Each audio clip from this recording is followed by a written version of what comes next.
Brought to you by Express Care Health and Skin Center. Get in, get out, get better. All right, welcome back to the show, everybody. Now, there are a litany of reasons to dislike mosquitoes. You know, they fly around, they make noise, they put those little disturbing stings that, you know, take a really long time to get away. They make you really itchy. But one of the reasons why not to enjoy mosquitoes and what they bring is malaria. Now, Dr. Jitka Lom is here from Express Care. Doctor, a lot of people think malaria is exclusively the mosquito disease because they carry it. How much credence is behind that theory? It's really true. The mosquito is what we call the vector.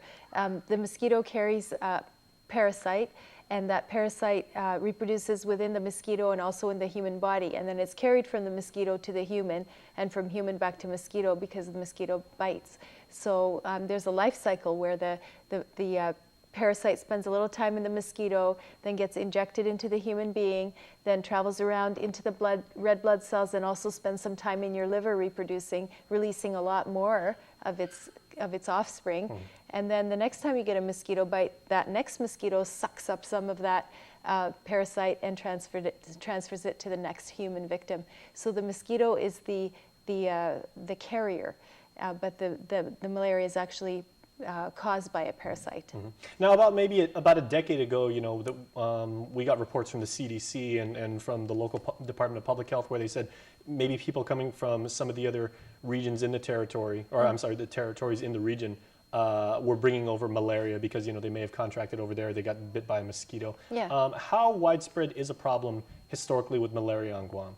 Oh, well, in Guam, thankfully we don't have the type of mosquito that carries this parasite. So even if you brought it with you from, let's say, Southeast Asia, from Thailand or Cambodia or Africa, you would be sick yourself, but you would not be able to pass it to other people because we don't have the mosquito that transfers it.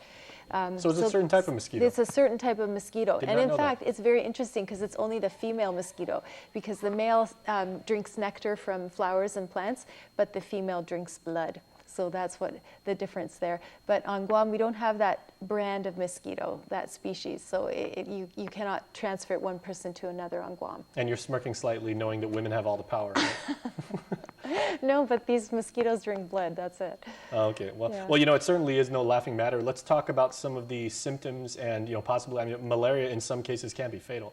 Oh, yes. In fact, worldwide, many people die of malaria, particularly in Africa, also in Southeast Asia. So those of you who travel to Thailand or, again, Cambodia, India, those places, you need to check and make sure that you're taking medication to prevent malaria, which you can take for at least a week before and for 4 weeks after you travel. Because that if you get bitten, you know, on the way to the airport or the night before, that malaria parasite can reproduce in your system and not make you sick for a whole 4 weeks. So you need to take medication even when you return to Guam. So for that 1 week before and 4 weeks after your trip, you take preventive medication so that you don't get sick. And this is what we've come to know as the very popular MMR vaccine, right? No, MMR is for measles, mumps, and rubella. Okay. This is actually pills that you take. There's pills you can take that are antibiotics that you take every day during your trip or just once a week. And if you go visit your physician or even go just on the CDC website, you can find out which medication is best for the region that you're going to. So depending on where you're going, you'll be taking preventive pills during your trip.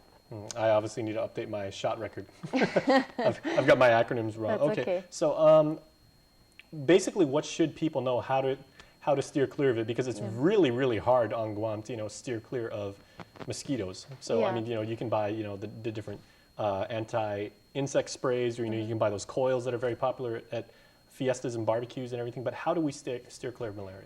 Okay, well, on Guam, you're not going to catch malaria from a mosquito. You could catch dengue fever, which sometimes, you know, comes here. Occasionally we have that, and that's, again, a mosquito-borne illness. But malaria itself, you're not going to catch on Guam. You're going to catch that if you go to another country. So if you're traveling, you should make sure that you take preventive medication, and when you return, if you get a flu-like illness, like a high fever, chills, feeling very sick and weak, and you've just gone traveling someplace, then you could have malaria, and it can be tested with a blood test. So if you have a blood test turns out positive, you'll be on medication to cure it. So if it's diagnosed, it's not really very difficult to treat. It's just that if you didn't know you could have caught malaria, then it's a problem. Is malaria something that could be contracted possibly by drinking water in another country? Because No. you hear as a traveler, and they say you want to be careful because maybe the water that you're drinking in Yeah. your home country is slightly different than the water you might drink when you're someplace in Southeast Asia. That's true, Jason, and you can catch many diseases from bad water, but not malaria. That one is, you can only catch it from mosquito, because the mosquito is the vector, again, that transfers the blood from one person to the mosquito and back to another person. So the mosquito is the carrier there. But of course, when you're traveling, you should wash your hands and also wash everything that you're eating and drink bottled water. All right, well, thank you for the knowledge, but we are far from done because we have a lot of questions that people asked us this week online from Facebook. So we Sure. will be right back with Dr. Lom from Express Care when Healthy Living continues.